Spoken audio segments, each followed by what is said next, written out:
No man is more professional than I. I am a 1% man. I am not above or below any man. I'm training my mind. I'm building my body. I'm connecting to my soul. I'm investing my money.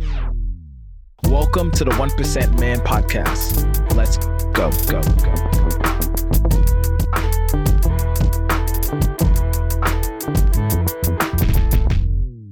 3, 2, 1. Welcome back to the 1% Man Podcast. I got my good friend here with me, Alain Kalantar. Alain, did I say it right? Yes, sir. Okay, perfect. I have a way of butchering last names. So this is good. This is good. But Alain, being the owner of Harley DC and various businesses that you do as well. And I think the one thing I love, I think we even talked this was Saturday we talked and you were going through some things. But the one thing I love about you, man, is you have such a like no bullshit, like no quit type of attitude. Where'd you get that from? I don't know. It just to me, it's the only way to be. You know, it's so exhausting trying to dance around a subject or an issue rather than just go straight to the point and cut the BS. I love it. I love it. So with that being said, before we get started and diving into your story and something that I love that you're going to share today, but I want to ask you 3 questions so myself and the viewers can get to, the listeners can get to know you better as well. Is that cool? All right. So question number 1 is, what is one thing you would tell your younger self? Knowing that you know everything that you know now, what is one thing you would tell your younger self? Buy Tesla. I don't know. I don't know. I think my younger self, depends what age are we talking about. You know, I mean, I started working when I was 14 years old. So all I know is work and try to just make it pretty much, you know. So I think I'm pretty satisfied with who I am and the life that I lived. And there's not much I would change because it made me the man I am today, you know, and I'm pretty proud of who I am. So. No, I love that response. So moving forward with the second question is, what is one value you believe that all men should adopt today so that way it could be a better place for everyone? As a father, I would recommend to pay attention to your legacy, to your future generation. You're absolutely right. I've done a lot of things in my life, but the best thing I've ever done was to be a father. And that's my favorite thing in this world. All the other jobs and the glitz and the glamour and so forth and so on is just what I do. It's not necessarily who I am. But there is nothing more real and sincere than seeing me share my time with my son and my family. So make the difference. As a man, it's fun. We all, as boys, grow up to want the bling and the fun things of the life. But as a man, you need to actually pay attention to your legacy and who comes after you, to carry your name, to carry your legacy. That's the one.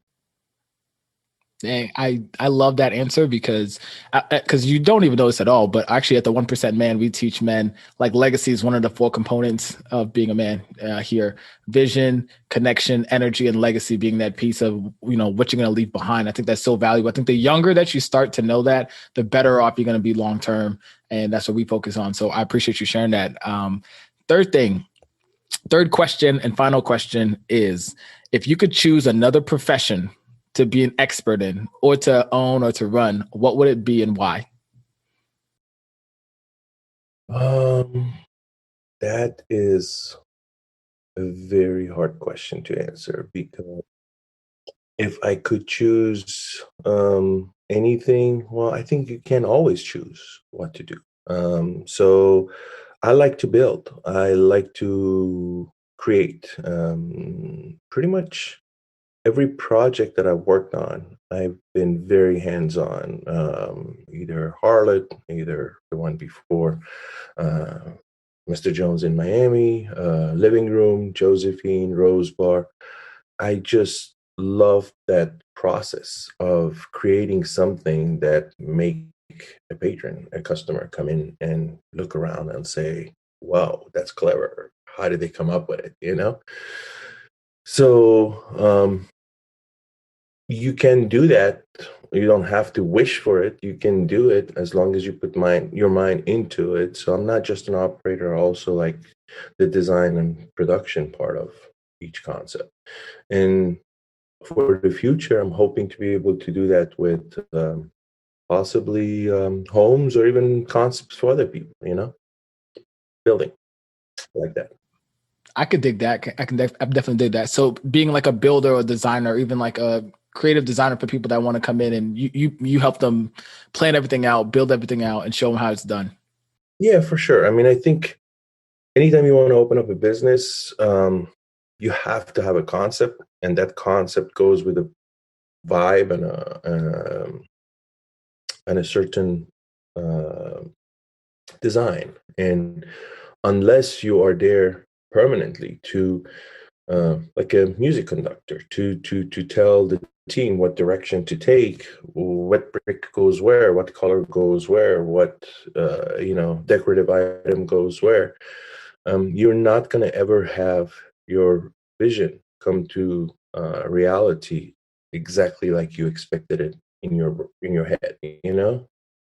And everything starts here first. You come up with an idea, you design it in your head, you kind of visualize what you want it to be, and then you're just gonna have to, like a baby, pick him up and help him with his first steps and get him there. Yes, I totally agree, and I love that. And I know we're pressed on time, so I really want to move forward to this section, especially is the story that you shared with me when the first time we met. Right, you talked about how you really went on a journey for yourself, and you really reignited. I don't want to say like reignited your life, but almost like a self discovery. And so, talk to us a little bit. So, what was going on before you went on this journey that caused you to have the shift to say, you know what, I really just gonna sell everything, and I'm gonna move away. I mean, I sold everything in DC, and moved to Miami Beach to open up a nightclub. It was a venture with a few other guys that I knew from before, and it was a challenge that I was very excited about. I've always kept a place in Miami Beach since '94. I lived between Miami and DC, and I still do. And at that point, it was just an opportunity for me to see if I can do it, if I can go essentially and hang out with the big boys. So um, I did that. Things didn't exactly work out the way I wanted to work out with the partnership, but the place, we opened it up, we designed it, something to be very proud of, and it's still going and is one of the successful locations in Miami Beach. And when the partnership portion of this journey didn't work out, mm, just decided to part ways. And at that point, I think I was just burned out. So um, I decided that I just wanted to press reset. So just bought a one-way ticket to Hong Kong, and then from there to Bali, Indonesia, and decided to start recharging my batteries. And while I was there, the uh, volcano erupted, and what was supposed to be originally a 2 weeks vacation, if you want, turned out to be in 11 weeks of being stranded on an island that I would call heaven, and just really um, get back to the basics and realize that the way we live here in America is very different than the way that most people live around the world. And why is it that some of us here with you know the cars and the condos and the views of the beach and whatever you want to call it, the lifestyle, just can't find happiness, but that taxi driver that picked me up from the airport, that took me to where I was staying at, and just the conversation was one of the poorest people I've ever met in my life, but one of the happiest people that I ever met. So I decided to keep him around and asked him if he would be kind enough to show me his island, and he did. And throughout the time that I spent there, I just realized that money is not everything. The lifestyle that we project on social media is not necessarily what happiness is about. There's only so many bottles you can pop. There's only so many models you can hang out with, and none of that really matters if, at the end of the day, when you go home, the lights are not on. So, family is everything, and I had to, I guess, learn that lesson or be reminded of it, and decided to change my lifestyle altogether and pay attention to things that are more important, and make my circle a lot smaller than it was.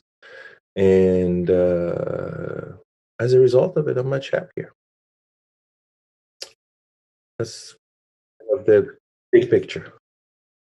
Yeah, no, I like the big picture because there's definitely some actionable things in there. But I want to go even deeper now. Is I want to say so if you were to talk to a young man or a man that's coming up, right? Say we'll say like in his 30s, like 27 to about 35, and he's like, I'm really unhappy, right? He's in this American culture, fast-paced culture. He has his validation. He wants to be with the models. He wants to pops the bottles and all of that, right? But at the same time, he wants to truly find happiness. What would you say would be the first step for him if he can't buy a plane ticket and just leave for 2 weeks, or have a volcano erupt and he has to stay there a little longer? Well, you packed up that conversation, that question with so much, and I'm not sure I agree with it. Um, you can't say, what if he cannot afford to pack up and leave for 2 weeks? Because realistically, 2 weeks in Thailand or 2 weeks in um, Bali or Cambodia or Vietnam or some of these countries that we call third world countries here in America are much more reasonable than what you think. Let me put it that way. For a price of two bottles of 1942, you can easily go and spend 2 weeks in, Bali. So if your focus, Now, how much is 1942? like, it's $900 a bottle, which is what everybody wants to purchase to put on their Instagram. You see what I'm saying?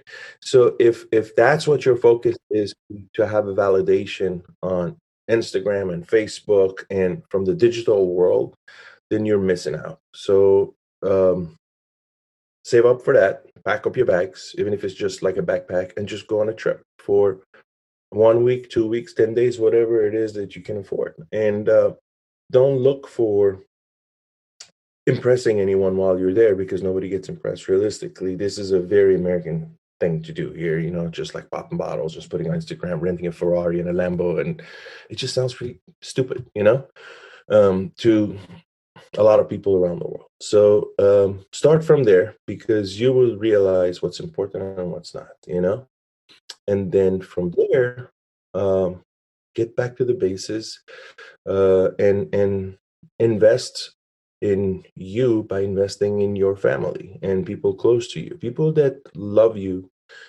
for you, not for what you have. And there's nothing wrong wanting to hang out with the models and popping bottles, but if who you're hanging out with is going to stick around even when you don't have the bottles and the cars and the whole shebang, then you're with the right person. But other than that, you're just wasting your time. And life is so short.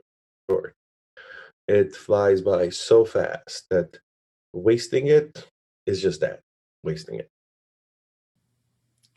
I love what you said. And I love how you said that anyone can save up for it, because if there's a need that you want to go out there and you want to pop bottles, I'm pretty sure that you can have that you can take that same energy and save the money. Like keep that same energy in the same time. And also, like, I think we do underestimate how much it does cost to go to Thailand and Bali and all these places. Cause I know for myself and our group, we were looking at having a travel group, and it's actually a lot cheaper than what you would think. You would think it'd be a lot more, but no, once you look at it, look at the numbers, you're like, oh, okay, I can definitely do this. It's definitely manageable. So I definitely agree there.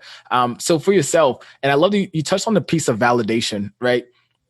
when did you ever have a self-awareness moment where you're like, okay, you know what, this isn't helping, this isn't I'm using this to validate myself? Did you ever have a moment when you noticed that for yourself? 100%.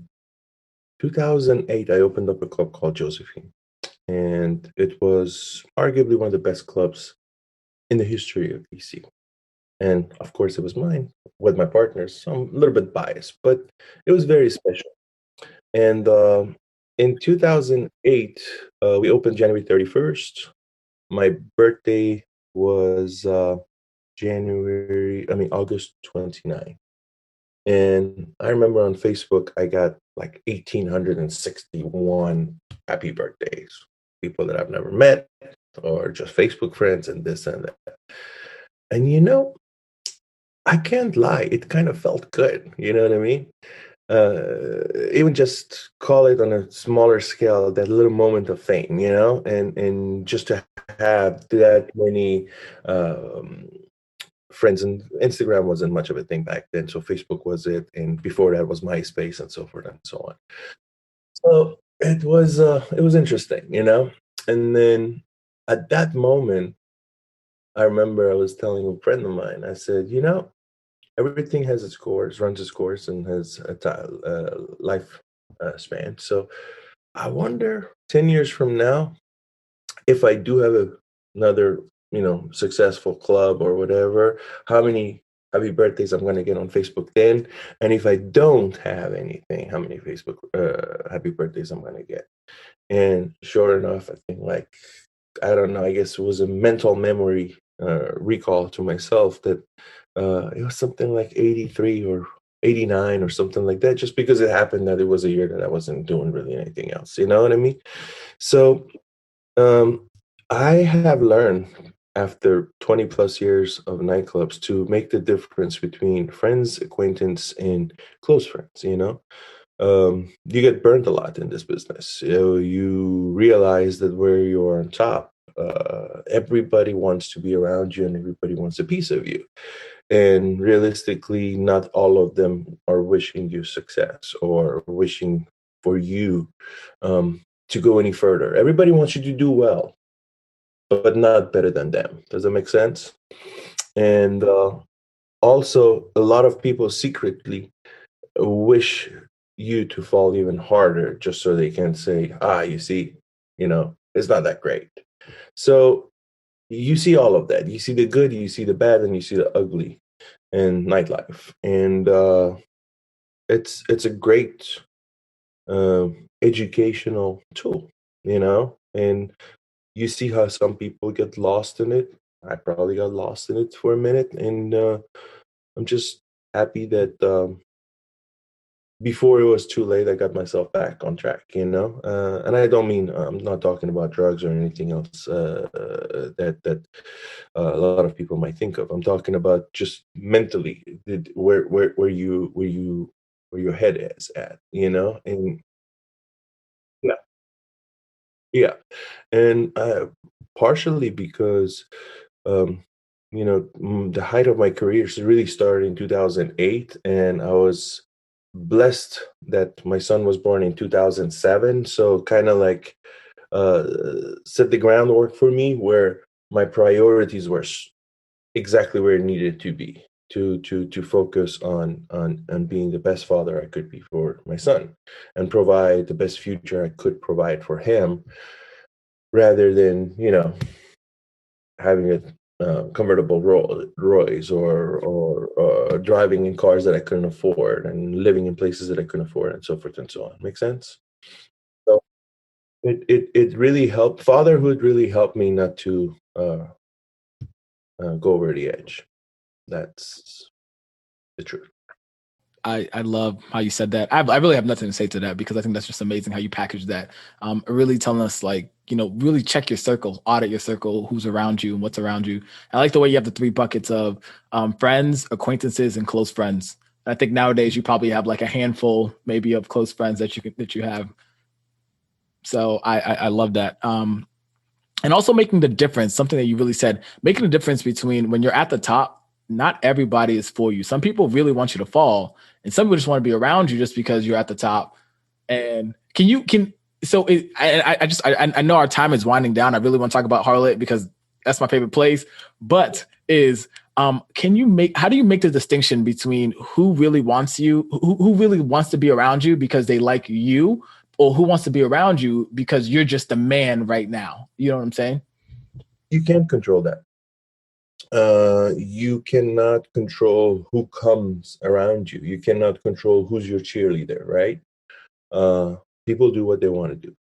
It's up to you to make the difference and see if this person's intentions are good, or if this person's intentions are just to feed off of uh, your success, if you want to call it. It's it's very simple. Go to any nightclub anywhere in the world and uh, stand around the bar and see how many people will come and talk to you, right? And then go ahead and get a table and open up two bottles. The sparklers come in and so forth and so on. All of a sudden, you instantly have some friends, right? And then go ahead and get the best table in the house. And instead of two bottles, pop 10 bottles. And now all of a sudden, everybody wants to be your friend. So I highly recommend you don't drink the alcohol that's in those 10 bottles so you can actually experiment and experience what's going on.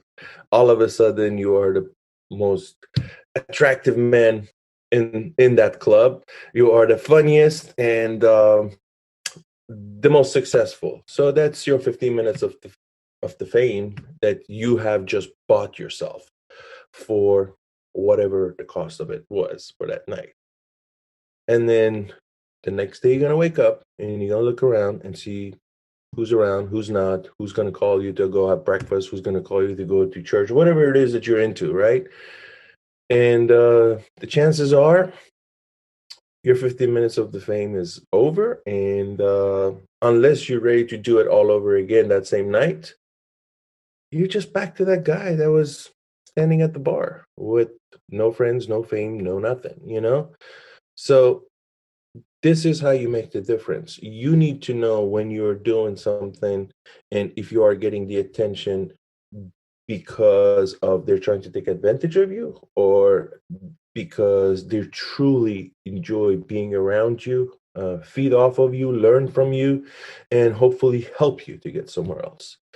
And you can only decide that based on the values that you have and the vision that you have of life and what's important and what is not important, if it makes sense. Oh, that makes 100% sense. I totally love that, and I love how you broke down how to have 15 minutes of fame. I think that's that was pretty dope as well too. So I hope someone else goes out there and try it. I'm not gonna try it. I'm just gonna take your advice that you've seen enough of it. So I'm gonna take your advice on that. But I want to switch gears and I want to talk more about creativity, and especially the most creative place I've ever seen. And I love, especially there's something I love about Harlot is the food. So the food is amazing. So where'd you get the idea for the food, especially being that you are a lounge, right? Because most lounges, the food is terrible, right? It's like that. It's almost like people say when people say they go to the strip club for the wings. I'm just like, that's nasty. I don't know what you mean, but okay, whatever you say, like whatever heals your soul. But how'd you come up with the concept for the food at Harlot, and why is it such a high standard too? In every situation, you're going to have to adapt in hospitality. When we first started, all we were doing were burgers. And I'm pretty sure that's when I met you, when you came in one time and we had basically a menu that was all burgers and we had some fried chickens. But the idea was, okay, I'm definitely older, and my crowd, the people that I call friends and my acquaintances, all kind of grown up and don't want to go to a nightclub anymore and be the man for 10, 15 minutes or whatever you want to call it. And just wanted to go to a place, listen to good music, get some food, date night for their wife or significant others. Maybe come there on a Saturday with their wife, come back there on a Wednesday with their girlfriend or mistress or whatever you want to call it, Just for the older crowd. In the older crowd definitely has more experience and knows the difference between good food and bad food, so you can't just give them garbage either. And just wanted to create a very comfortable setting for the grown and sexy to be able to go to and call it their watering hole. And by doing so, I had to have very high standards, even for a burgers. I thought it would have been fun to have a place where you can go order two cheeseburgers and a bottle of Dom Perignon, and I created that, and it worked. It worked great. Before COVID, before March 15, we were doing absolutely phenomenal. We had live music and live bands every different night. We had different bands and some DJs, and just the whole shtick worked. Here comes a pandemic.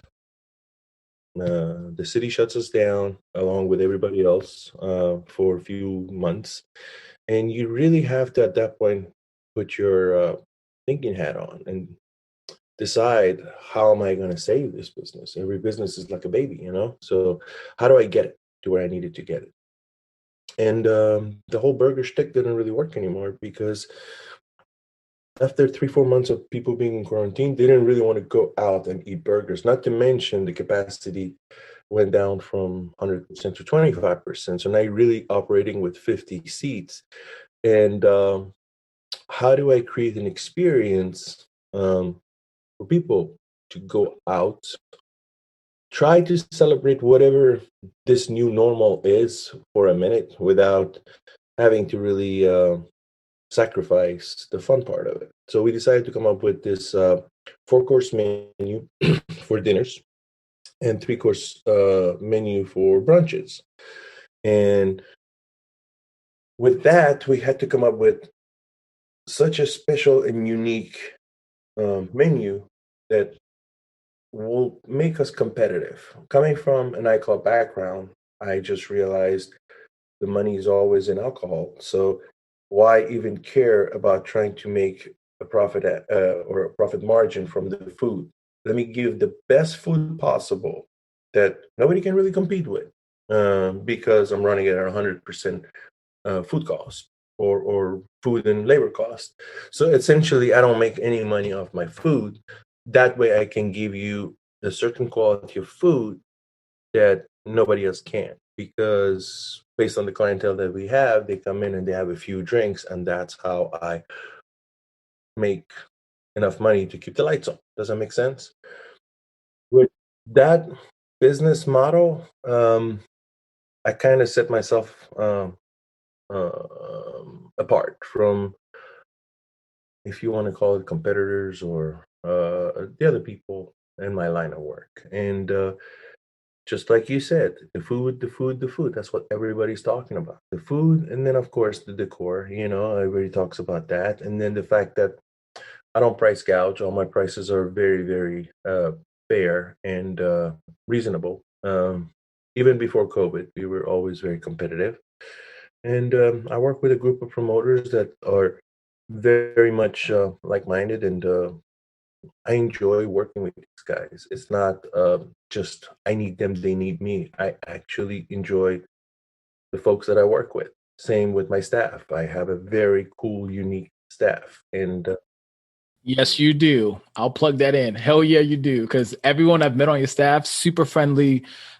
Even, I think I even when I went there before, without ever texting you and being like, "Hey man, do you have like a seat?" Because I know you guys are always booked. Like even now, like all the way till like freaking May, you guys are booked up. So even before that, even if they knew like that I'm like that I know you or I can go directly and talk to you. They're super nice people. I mean, I would never go up to you and be like, "Yo, your staff member is this, and this." But even then, like everyone that ever served me, I've always had a pleasurable experience. They were always super nice. They explained everything to me.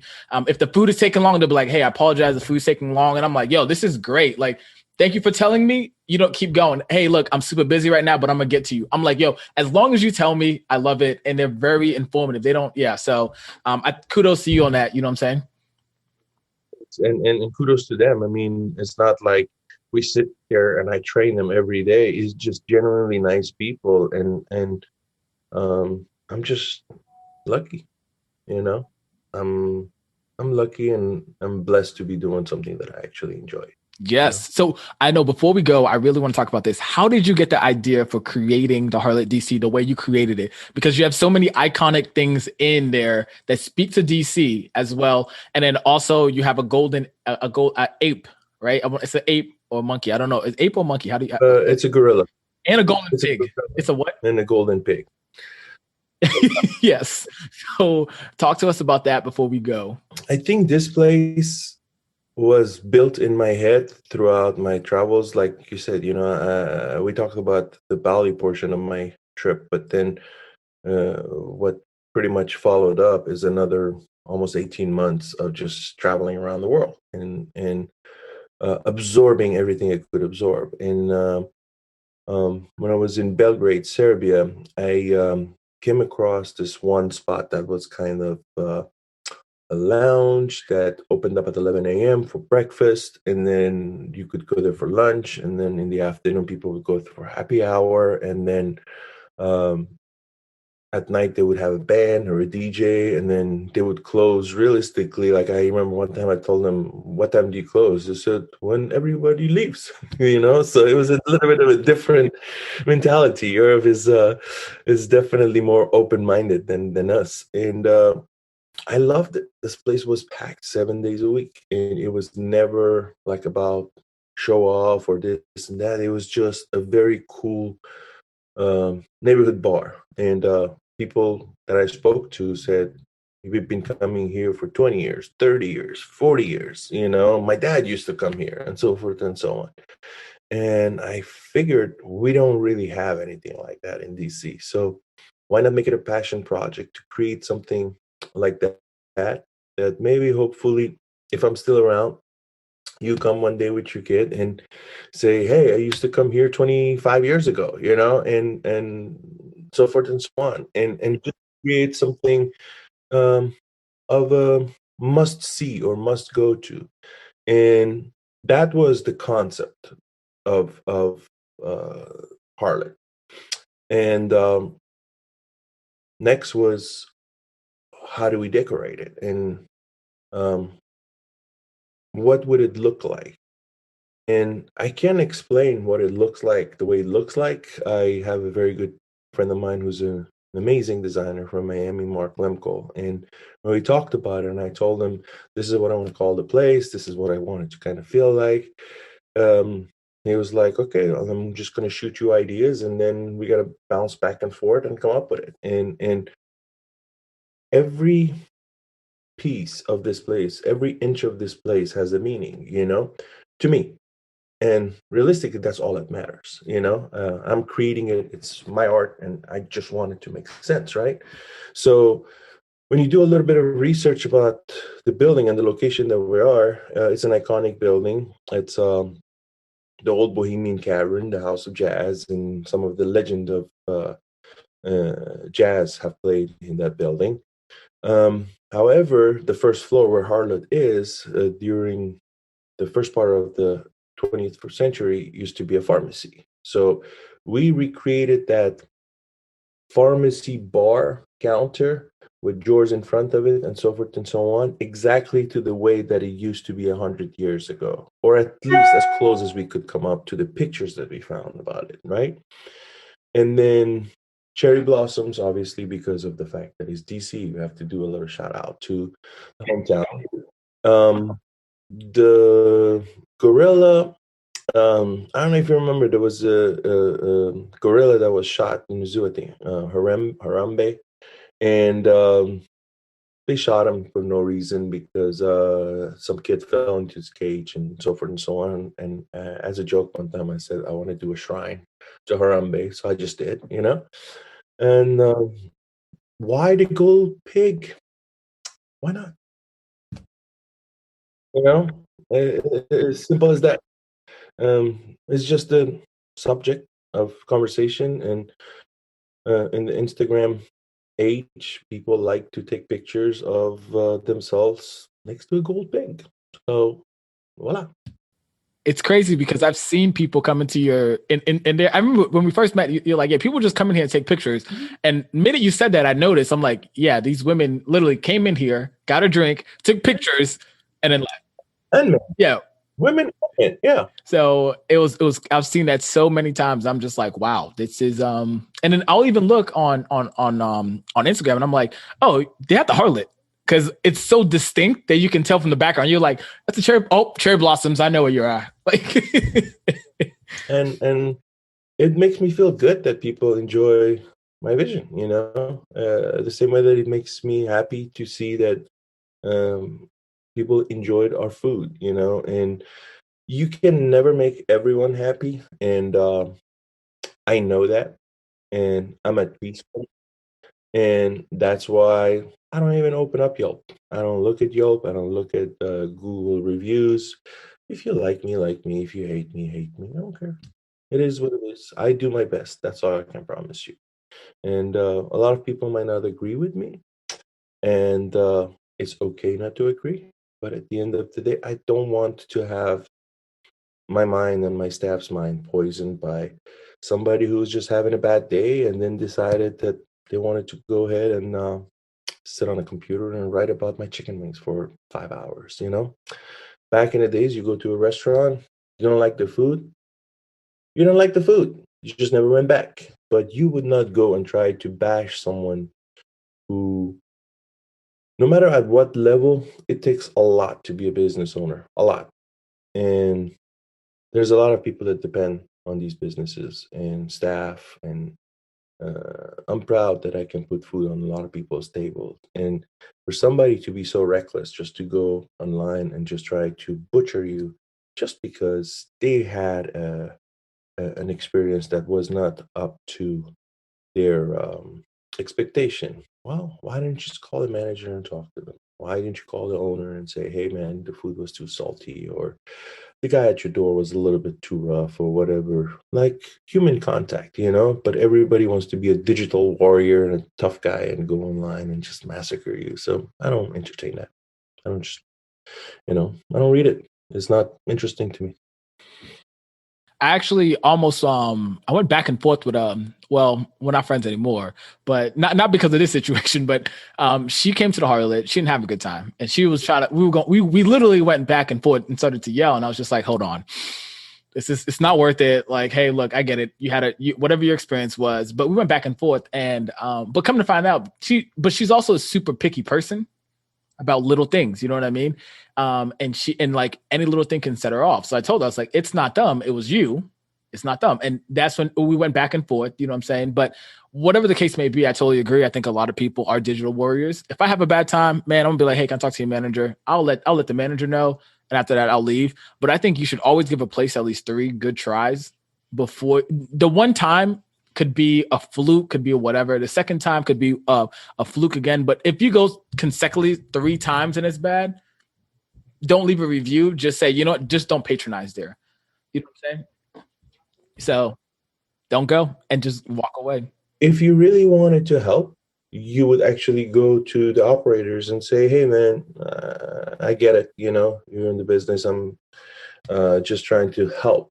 And your food was too salty, or the food was cold, and I don't know, the drink wasn't strong enough, or whatever. If you really are sincere about wanting to help, that's what you would do. You wouldn't go and try to make yourself look so sophisticated that this place was not uh, up to your standards. But it would be almost like, how would I put it? I don't go to, let's say, Hooters with my wife for date night and then ask for a maitre d to see their wine list. You need to know where you are, what it is that you are paying for, how much you're getting charged, and what it is that you're getting. Every place has a different standard. For someone to expect the same level of service and um, food that they might get at a 5-star restaurant at Harlot, it's a little bit unrealistic. And that's me being very, very honest, because that's not what I'm charging for. If your 4-course menu is $45, uh, you can't send the steak back 6 times just because it wasn't to your liking and then ask for, I don't know, chicken wings instead or whatever. It's like we live in a time where people are very unrealistic because they see something on social media, they want to replicate it, but because they don't really know what they're doing, it just comes off whack. Does that make sense? Yeah, makes 100% sense. So, I know we talked about a lot, but what I want you to do is I want you to do the most. I don't want you to be humble here. I don't want you to be quiet about it either. Please, why should people go to the Harlot DC and come check out your place? I mean, it's home. It's um it's a local bar. It's more than just a place where you could go take pictures. If you frequent Harlot often, you probably know my staff. They probably know you by name. They probably know what you drink. They probably know what you eat. The chef is amazing. He comes to your table and checks on you. And if you come in there once or twice or three times, he remembers you. Our birthdays are always celebrated very specially. And most of our desserts are homemade. My wife makes a lot of them. And it's just a good environment for good people with good food. Simple as that. Agreed. Agreed. Alon, thank you so much for the wisdom, for teaching us the stuff, for teaching us these lessons too, as well. I think there's a lot of great lessons that you taught, and sharing your wisdom. I think that's the most important thing. You know what I'm saying, and deeply and truthfully too, as well. So, brother, thank you so much. Thank you. And my brother, you heard it here first. Your legacy starts today. Thank you, my friend, for tuning into today's episode. This means so much to us over here at the 1% Man community. Now, we want to extend a hand of gratitude to you. So I have a free gift for you. All you have to do is go to www.the1percentman.com/podcast gift. This is an exclusive gift for listeners that tune into our podcast. So go over there, get that free gift as well. And now I have two simple acts of you. One, hit that subscribe button and leave us a comment and a 5-star review, because that helps us to see what you love about the podcast, and that helps us to bolster up in the rankings so more people can find us and listen to this pertinent information that we have for men of today's age. Last but not least, I want you to go back and listen to this podcast. Find just one thing that you can implement in your life today so you can move forward. Remember, progress over perfection. And till next time, my friend, your legacy starts today.